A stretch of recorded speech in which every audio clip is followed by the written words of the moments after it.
Welcome to Bench Talk, the official podcast of the Den. Here for real Bruins talk, unfiltered takes, and what's going on with the black and gold. All right, let's get into it. Did you watch the game last night?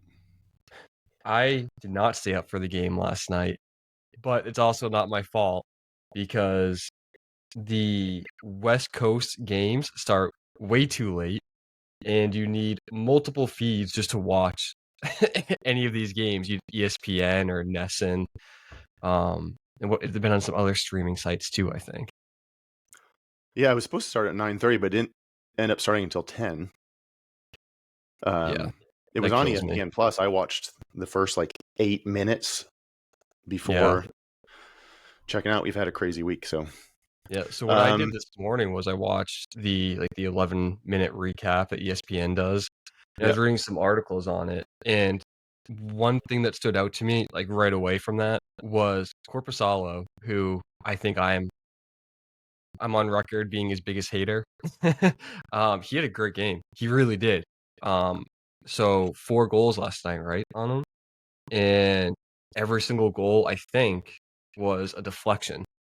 I mean, one goal had Lindholm on the defender. Lindholm had no stick. I mean, Right. what are you gonna do in that? Yeah. Multiple deflections off our players, off their player sticks. So I was impressed. For the season, Korpisalo is not. I mean, he is what I think he is. I mean, he's saving sub 90%. I think it's 88 or 87% right now. At Um, 878 right now yeah, 87. So he's with a 3.43 goals yeah. against. It's rough. I mean, you even look at Swayman, who's saving about 90%. I think last I checked, it was 902. Yep. And he's doing his part for the most part. He saved more than expected. Um, but look what's in front of him too. I mean, Swayman has his issues, and I think everyone knows that, right? Does he need a 1A, 1B type thing again? Maybe. But look at the people you have in front of him. We have injuries on the D line. We have people playing big minutes that I don't know. Maybe they shouldn't be playing big minutes. So Yeah. Yeah, I saw the first 2 goals there that Anaheim scored, and it was Gudas got the goal, yeah. but it looked like it bounced off of somebody on its way in. Mhm. So it is what it is. And then Lindholm's broken stick, and he was like the man in front of the net. It's Yeah. like, how well can you, Yeah. so So actually, 2 of the goals, it was Lindholm's man. I don't know if you noticed that. 2 of them were one of them was the situation you just said where you can't do anything. It doesn't matter who, that could be anyone in front of the net. And if you don't have a stick, you're not stopping him. Um, the second one was Lindholm's man. But what I also noticed was we're screwing the defenders, and the defenders need all the help they can get. mm, So Lindholm is almost carrying 2 guys in front of the net all game. If you go back and watch it. So it's just really tough. I mean, Lindholm's a guy who needs to play heavy minutes every game, especially with McAvoy out, right? So I think he was a second pairing last night, but he's only not on the first line, just so we have 2 mediocre lines, ideally, right? So it's tough. He's being put in really bad positions all game. So who was he something's paired with got to last change, night? and we could have won last night too. So Who was he paired with last night? he was paired with, Yokoharu? I think it might have been because it wasn't Zadorov was first line, so he was with, Yeah, the yeah, practice Yogi. lines were Zadorov and Aspero. Yep. So if they stayed, I guess I don't remember or didn't really pay attention to that. Because the 8 minutes I got to watch were not like the most focused. Yeah. But yeah, I mean, Yokiharu and Lowry both have not been, I guess, as reliable or consistent or whatever Yeah. as I guess we would prefer throughout the season. Obviously, Lowry has been scratched a couple times because he's been defensively inconsistent, and I think Mhm. Yokiharu's been consistent in his he's like probably a third pairing kind of guy, and they both are, but they don't really. They're not going to make a good pair. So you got to split them up. Peak's been surprisingly good, I think. Yeah. I mean, I'm good with Peak. The thing is, he plays his role, which is fine, which is good. That's what we need. But I think he's another guy who we're putting in a position to play more minutes than Sure. we should be. Right. And that kind of puts us in a weird situation because it's like, what are we trying to be? And I don't know what that answer is. Are we trying Yeah. to compete for a playoff spot? That's what management says, right? We're trying to be a playoff team. They think we're good enough. And right now, in the standings, we are. Right. But look at the people we're putting out there. I know we're kind of getting in a situation where we're putting younger guys up front for forwards too, where maybe on a playoff team they wouldn't be getting second line minutes. So it's odd. But what would you say if I told you that Lorai was second in our defensive core in points? He has 10 points. He's only got like 2 goals, right? So he's just He had got two He's got a goals. lot of assists. He had a filthy assist last night. So that's surprising to me. I don't know what the turnover numbers are. I'm sure those are also pretty high for him too. But Yeah, he's got more. I mean, he's played a handful more games, but he's got more points than Lindholm and Middlestat, which is kind of funny at this point. And he's a plus player, which is also, and not a yeah, ton of penalties, which is good. Yeah, I don't know. Well, what you're saying is relying on people to get bigger minutes than they should. Well, isn't that what we kind of dealt with last year with Lowry at the end of the season when McAvoy was out? Yeah, and that's kind of my point too. It's like, yes, and last year we had some really rough spots, and we were trying to get players more minutes than maybe they should, and try to develop them a little bit in a little bit of an off year, let's say. And this year, going into this year, management's telling us that we're a playoff team, right? And so we're going to play as such, and we're going to have our roster as such. But then I don't know, man. I don't get it. We have called some good guys up. Like, I'm not saying we haven't. I mean, who is it? Tufty is a point per game, right, in the AHL. Right. And who But he else only did we? played, what, 1 or 2 games with us? Yeah, I think he At has 1 game and 1 goal, but in the AHL, he's a point per game. Blummel, right? Hopefully, I'm saying his name right. Blumel. He's a point per game in the AHL. I mean, so Yep. those are all really good things. So I don't mind those guys getting the call up. I just hope that we use them the right way, I guess, Yeah, I was kind of surprised that Tufty only got that 1 game, and then they put in VL for last night. Yeah, me too. VL had 8. That was his 8th game. Looking at the stats here, he's got 0 points and a -1 and 28 penalty minutes. So Tufty, 1 game, he got a goal. Yep. And no penalty minutes. So it's a point per game in the NHL too. He's a big body. So I will say though that he looked a little slow. I mean, granted, he's what, 6'6", so he's a pretty big dude. Big boy. Yeah, for a forward. And he looked a little slow and almost like he was just floating around his area. Mm-hmm. Like when he plays zone on defense. That was like how he looked playing offense. Like he was just, I don't know, it felt like he was not as engaged as you would like, especially when somebody is 6'6" and playing on the 4th line. Yeah, and trying to earn their spot too, Right. Like, well, that was the thing, is it didn't seem like he had a high level of energy. And maybe that was why he only got that 1 game. I don't know. But speaking of forwards, I have been unbelievably satisfied and surprised by Kastelik this year. And I know you say the same about Easimont. Yeah, I mean, both of those guys, man. Easimont my dude this year, and I know when you called me when we got him, I was like, oh, what are we doing? The whole team is third line guys, right? On not easy to move contracts. third at which best. Yeah. yeah, and I still kind of stand by that, even though we're playing over our heads right now, I think. But yeah, Asamont has looked great. Kastelik, I'm happy with him. I mean, Yeah. he's a guy who's definitely fulfilling what I would want from Yeah. someone like him on the ice.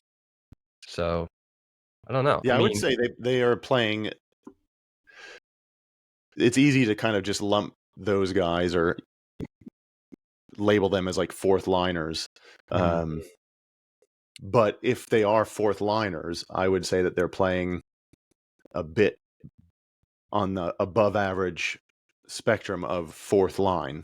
yeah, You know, I feel like they make a great third line.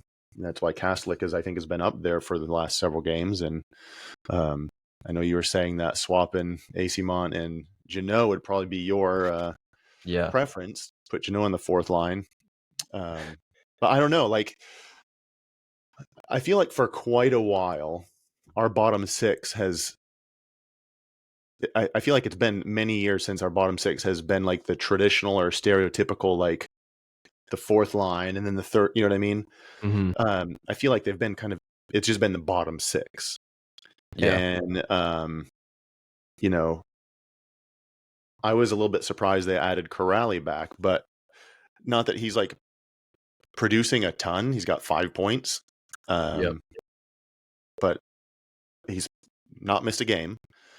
Decent on faceoffs, and he's just a high motor guy, and always like hustling every shift. He's like, he's a little bit like maybe this is a little bit of an exaggeration and giving him more credit than's due, but like kind of like Pedroia, right? You know what I mean? Like mm, every play you can count on 100% effort.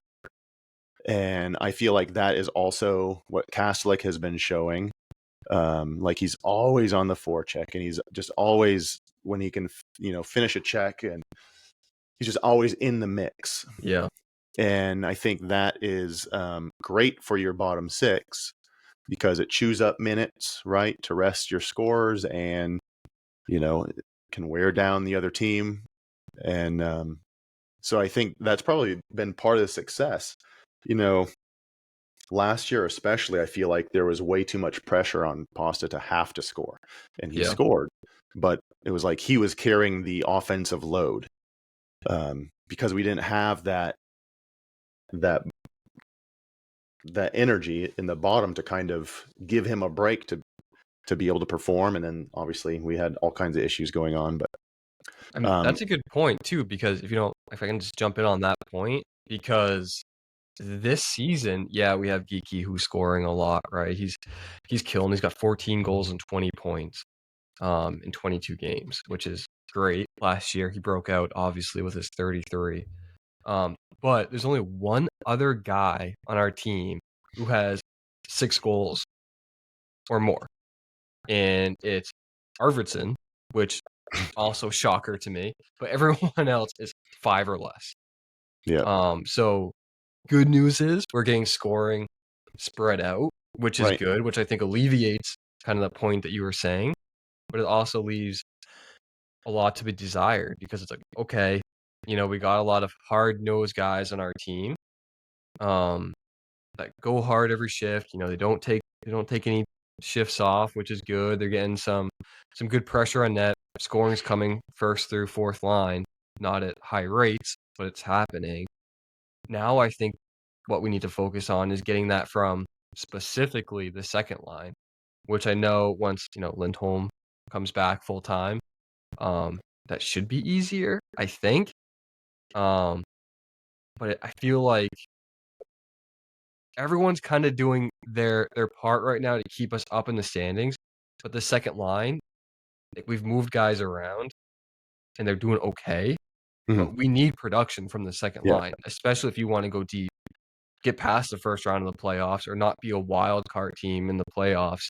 Your second line needs to produce because once we right, start getting to games that matter more, and we're playing, Geeky, Pasternak, and whoever's their center, say it's Lindholm, um, they cannot carry, and then we can't rely on third and fourth line to keep getting a steady pace for us goal wise on the score sheet.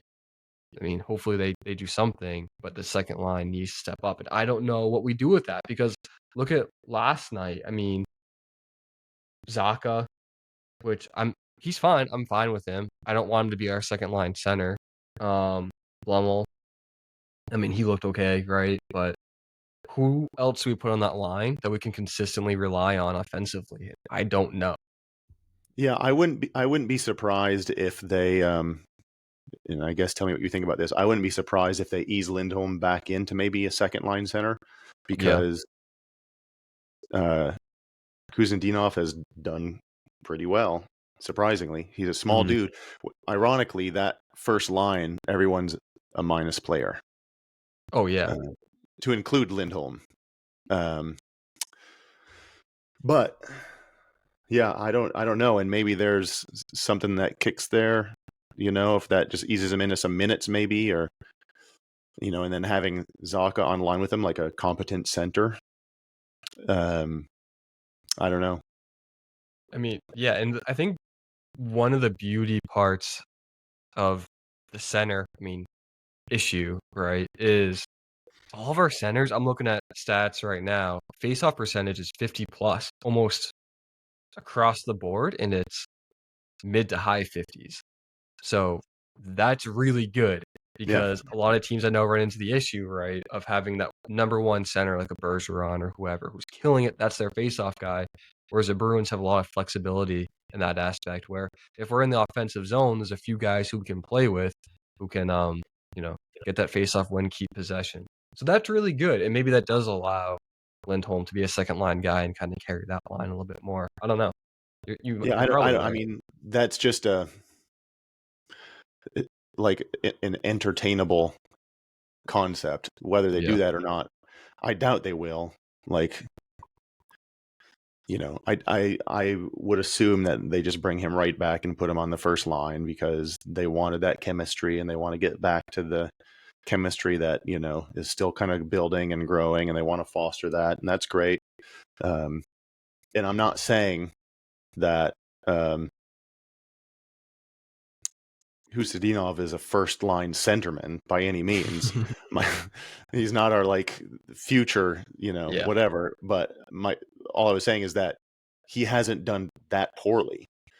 Right. Um, he's a lot more active on the puck, I think, than Lindholm, and that kind of energy, that like he's got a little bit of that dog in him, so to speak, and I Mhm. think that can kind of rub off on your line. And I mean, look at Pasta laid a solid hit on the boards last night in the first period, like laid the dude out. And I think like having, you know, that higher like go get him kind of energy can trickle out and infuse everyone. Yeah, But and I like yeah, that. I think that's a big part of our identity, or what the Bruins especially want their identity to be. I mean, mhm. looking at our signings from the offseason, I think that's what they want us to be. They want us to be those hard-nosed guys who go out and make the most Vinegar, out of right? every opportunity, Piss and right? vinegar. What'd you say?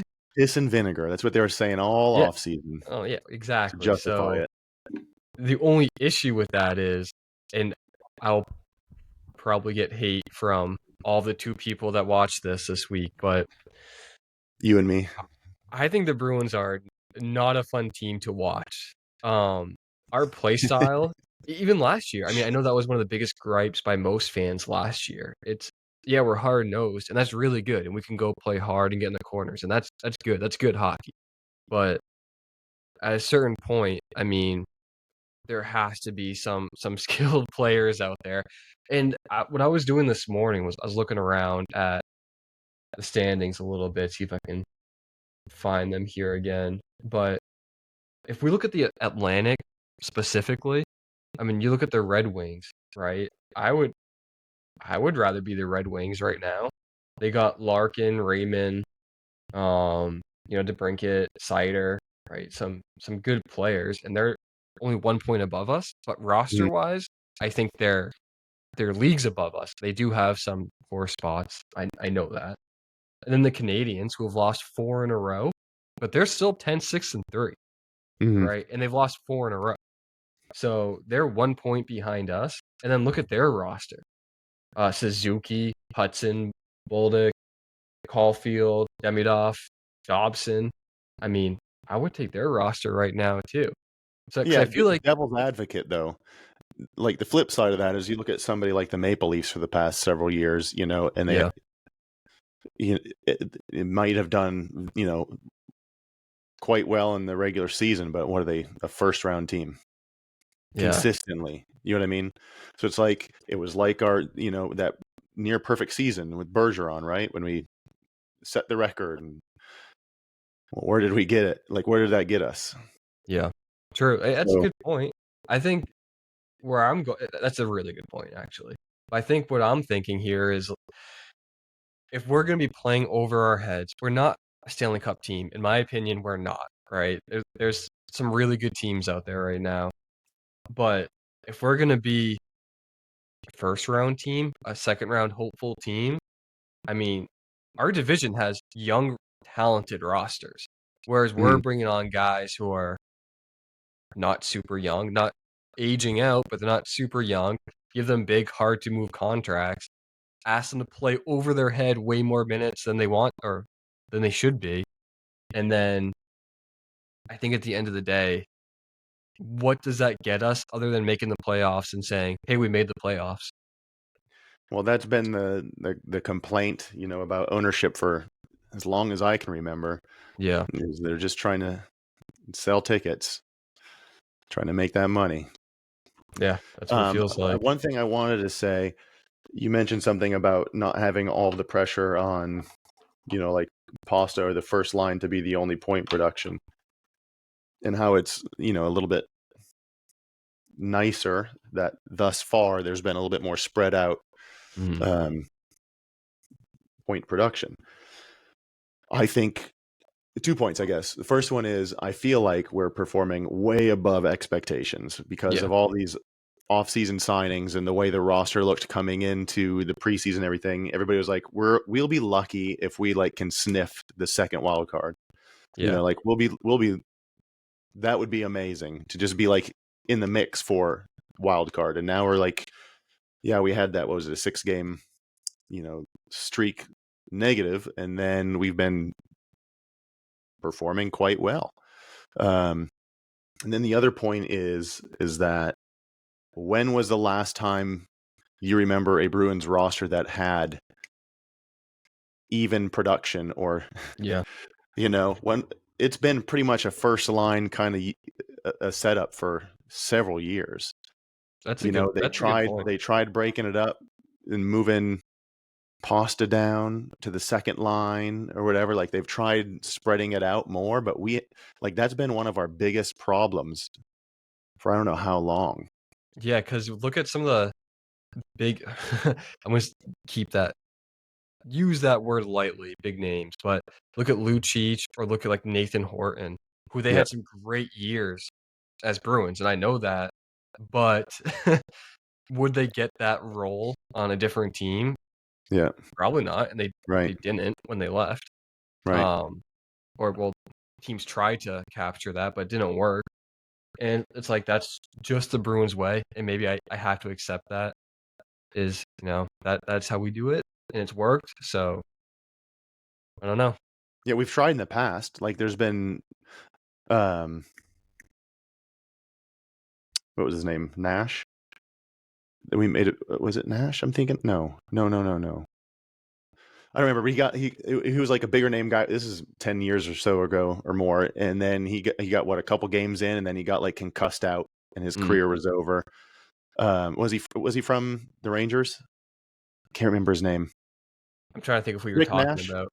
Oh, did he come from Columbus or did he come from the Rangers? I don't remember. Blue, close enough. But it was Rick Nash, right?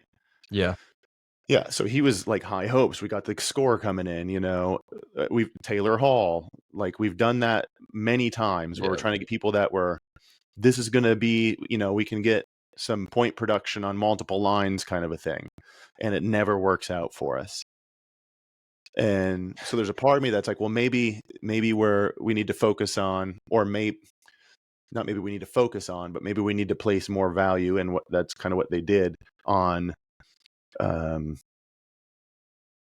on like grit, hustle, heart, kind of like those those factors that aren't purely. You're not going to get a McDavid. You know what I mean? Mhm. Like you're not going to get somebody who's like your McJesus in scoring.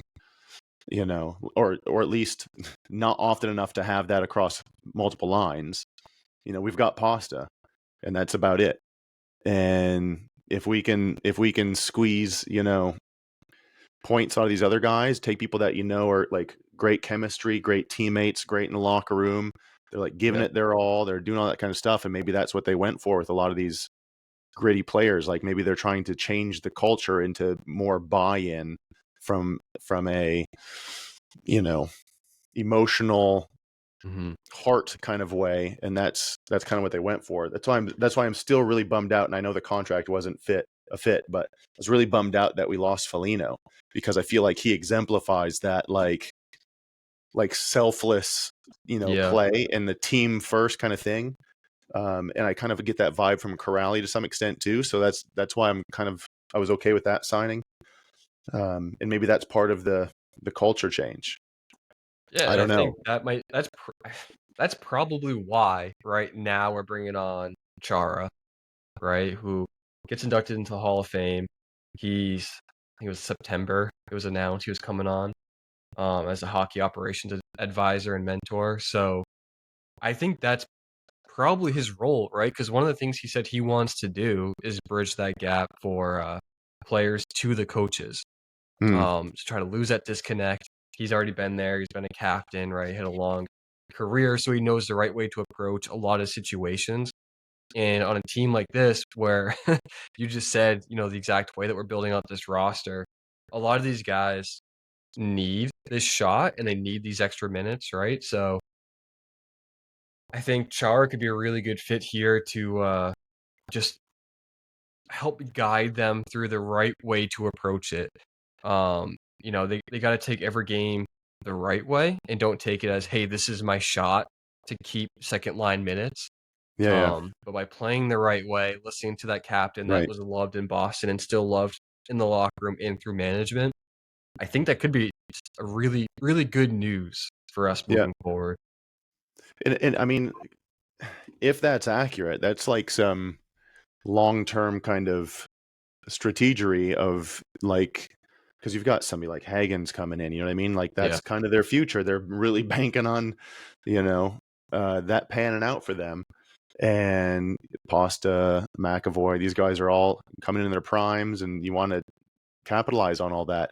So maybe the priority being the culture, establishing the culture. I think I saw somewhere, I heard somewhere that, like post game when they'll hand out like, oh, you scored a hat trick tonight, you get the game puck kind of a thing, Mhm. that they did away with that. And now they're handing out for like grit, for hustle, for like, oh, you had like 7 block shots, like you're laying it on line for the team, you're getting recognized. Yeah. So I think there's a culture change, which is probably super smart from a pseudo rebuild or Mhm. retooling, I think they like to call it, Yeah. um, perspective of, well, we know we can't just fill out whether, Brock Besser or all these guys they were talking about, the rumor mills in the offseason every year, Yeah. um, Mitch Which we're Marner famous for. or, Throw out a bunch of names and then don't. yeah, Jack Yeah. Eichel. And it's like, well, we're not going to be bringing in, all these people that you would hope would lead to immediate, instant, automatic production. So we'll take what we got, best we can do, and we're going to try and create a culture of teamwork, of, Mhm. every shift's 100% laid on the line for your teammates. I think Zadorov has been unbelievably surprisingly good this season. Yeah. And I think he's a lot of a bigger positive impact in the locker room than I was expecting too. I think it was I'm a big last night fan of after the him. second goal or something like that. I think it was last night or the game before. I don't remember. Like he was yelling at the guys on the ice to like pick it up and stuff. And even the commentators like heard it. Um, so that, like, that's all positive kind of signs. Yeah, I know we're lucky to be where we are currently in the standings. Mhm. Um, but maybe, I don't know. I feel like also yeah, we're not expected to go on a cup run, and I'm not trying to say we will, but I almost rather would have us be looked at as that's not the expectation. Yeah. We'll be lucky if we catch a playoff. Like, I feel like there's not too many times in seasons past where the sure shot, oh yeah, they're going to run deep in the playoffs, and then they do. You Mhm. know, there's always like some surprise cases, and I feel like that's kind of where I would want to be. Like, don't expect much, and then we're gonna like overperform and actually, maybe we get to the second round of the playoffs. Shoot, that would be Yeah, but then you look at Geeky, Pasternak, you look at McAvoy. I mean, what are they gonna say if management comes out and was like, "Hey, we're gonna have a good season, but don't expect us to compete." I mean, does Pasternak want to get out of there? Does McAvoy want to get out of there? And then where are we after that? yeah. I So mean, I believe there's probably conversations surrounding that, and they're aware of the direction. Hopefully, yeah, you would kind of hope that the team is taking. Um, yeah, no, totally. But I mean, Sturm has said before, like, we're not a skilled team. Like, he's straight up said, like, yeah. He doesn't hide or he doesn't. no, I What love he that. wants to say, he's gonna say it. I love that actually. It's so refreshing. I feel Yeah, like Montgomery especially was very like around the bush kind of, when he would talk about stuff is so frustrating. Um and Butch was the same way, and it's like, man, just we're not stupid. right. Like, we can all see whatever, we can all see you just signed way too many bottom six forwards. Like, we can all see, like, well, when one of these young guys that are, killing it in the AHL going to get a chance to come up, because you just signed all these veterans, all these, piss and vinegar guys. Well, we want to see what Lysel's going to do. We want to see what Blue Right. Mail's going to do. We want to see what Patra's going to do. I Like, don't. this is the time Yeah. for that. But at the same time, it's like, well, shoot, now we're actually doing kind of good. And maybe it's a Yeah. situation where, as we approach, like, trade times and whatever, where these guys have built enough value, and it, be kind of a bummer if they just start offloading all these guys that just gave their all to have us be successful or perform above expectations. But if they can flip, you know what I mean? Like, I think that's a possibility, though. I don't. I'm not saying I want that to happen. I think it's a possibility, though, that we do move some younger guys or some key pieces at the trade deadline. Because you look at AHL, we got more than a handful of guys that are really putting up points. Lysell being one of them. Do we move him? We're not really giving him a shot in the NHL, it seems like. I mean, even when we it do seems like bring they've him already up, made their decision on him. yeah, Like, that's yeah, my it's thing not too. it's not the I bigs think for he's you. done. Yeah. Yeah, so he's doing very well in the AHL this season. Do we move him? I can see that happening. Or, I mean, just trying to look at some of the more roster pieces I can see moving. I mean, bringing up some of these young guys, like Tufty, for example, and then not playing him, that doesn't make sense to me. So I don't know what No. the plan is with him. I know this is like a, very small sample size, but I don't know. I mean, I think again, Arvidsson would be the easy front runner to get moved at the deadline, because, if you're a contending team, you yeah, want Arvidsson on your team. yeah. He's doing pretty well, 10 points in 20 games, and he's small, but he's fast. So he'd be great on a third line, but he can fill in obviously on top six time. But Yeah, and he's not afraid to throw his body around, and he gets shots on net too. That's one of the big things. He's I'd say third line player, right? Let's go with that. But he gets shots on net, which you really need from a guy that has his play style. So it's incredibly valuable, and he's not a guy that needs big minutes to perform. He's not going to get you 30 goals, right? But he's a really good piece to have if you're a contending team. And again, I think the trade deadline is going to tell us what does management, no matter what they tell us, where do they think we are? Because if we're moving these pieces, it's not a retool, right? It's probably going to be going into full rebuild, or depending who we get back, I don't know. But if we do get a piece back better than Arvidsson, we're moving those young guys with them. It's going to be a package. yeah, So well, that's what they were saying, that Zaka would be a good one, but I'm okay keeping Zaka. He's been super consistent and yeah, I am reliable. too. He's definitely quality. He's, whether it's wing or center, he's all over. He's 17 points this season right now. Very consistent. Yeah, I mean, especially Zaka too. That's a good point because he's looking at it now. He's a -1 right now, 17 points, which is still semi-alarming having 17 points in 22 games being a minus. But you look at the rest of the team. I mean, and he's killing it. He's not a -6. He's not a -7 or 8 like the first line. So yeah. Either way, big fan of his this season. Yeah. Middle of a West Coast trip. I think that's probably going to wear on people for a little bit.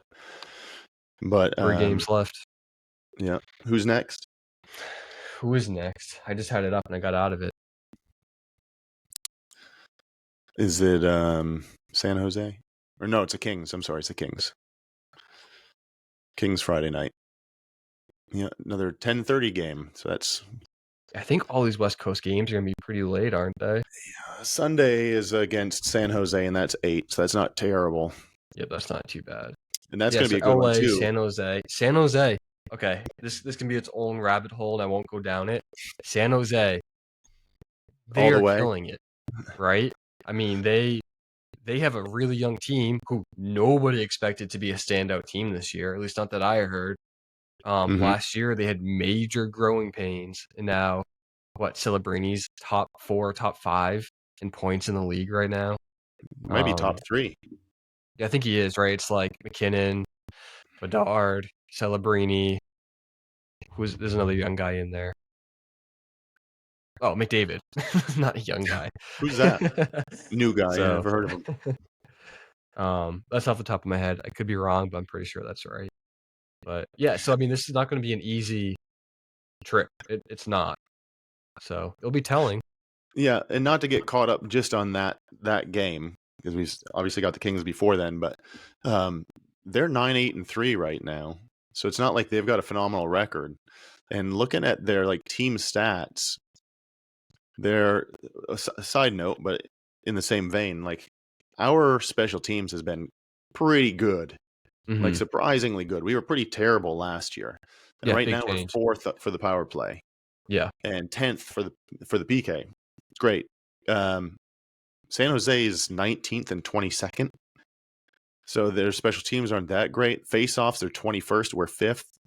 Yeah, we kill in face-offs too. If you look on paper, it seems like, oh well, yeah, we've got the advantage. But like you said, they've got look at this too. I mean, you look at the plus minus. So first line, you look at Celebrini and Will Smith. I know they're playing together right now. They're +5, +4. I mean, you got Foley. He's a plus right now, +2. I mean, that's the biggest difference, I think, is the Bruins we're letting in a lot of goals. And a lot of the time, it's not our goalies. Sometimes it definitely is. It's just we can keep scoring. We can have good scoring games, and have a good power play. But if we keep letting more goals in, right now we're a minus when it comes to goals against, goals for. I mean, that's outrageous. Well, so from what I understand is they are playing man on defense this year instead of zone, and that could be some growing pains in the guys getting used to that. That could be easy to get out of position, and if you're not talking on changes or switches or but yeah, that might be. That's probably another rabbit hole as well. Yeah. But anyway, anything else? I think that's probably it for now. I mean, we're gonna have a lot to talk about following this trip. So yeah, not bad for a first one in the books. Not bad. So yeah, a lot going on. I think I'm happy with where we are. I don't want surprised. Surprised. I think that's a good way to put it. I'm surprised, pleasantly surprised, and I'm looking forward to this trip. I think this will say a lot about where we actually stand against good competition or competitive competition, and we'll go from there. Yeah, sweet. All right, stay tuned for more of these coming up. I hope to do these weekly, and thanks for following along. Thanks for listening, guys.